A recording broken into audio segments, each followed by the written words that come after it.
நாளைக்கு ஃப்ரைடே, இன்றைக்கி ஃபுல்லாக வீட்டை டீப்பாக க்ளீன் பண்ணிடலாம் அப்படின்ட்டு காலையில் ஒரு 6 மணிக்கெலாம் ரொட்டீன் வந்து ஸ்டார்ட் பண்ணிட்டேன். முதல் வேலையாக பெட்ஷீட்லாம் லோட் பண்ணிட்டோம் அப்படின்னா ஒரு 3 லோடு வரைக்கும் மாற்றி நம்ம காய போடுறதுக்கு ஈஸியாக இருக்கும்.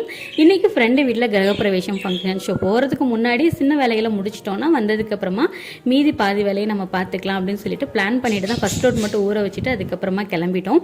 ஃபங்க்ஷன் முடிச்சுட்டு ஒரு 11 o'clock போல் தான் வந்தோம். ஸோ வரும்போதே சரியான வெயிலில் வந்தது, ரொம்ப தலைவலியாக இருந்தது, ஒரு வேலையும் செய்ய முடியல.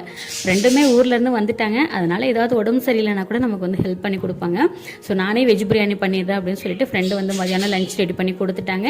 காலையில் பிரேக்ஃபாஸ்ட் வந்து ஃபங்க்ஷன் வீட்டில் சாப்பிட்டாச்சு. ஸோ டே வந்து ஈவினிங் வரைக்கும் அப்படி தான் போச்சு. ஒரு 5 மணி போல் டீ எல்லாம் குடிச்சிட்டு ஓரளவுக்கு ரெக்கவரியாக இருந்தது.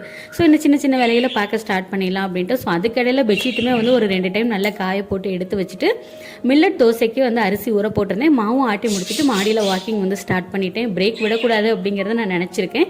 இன்னைக்கு சின்னதாக வாக்கிங் முடிச்சிட்டேன்.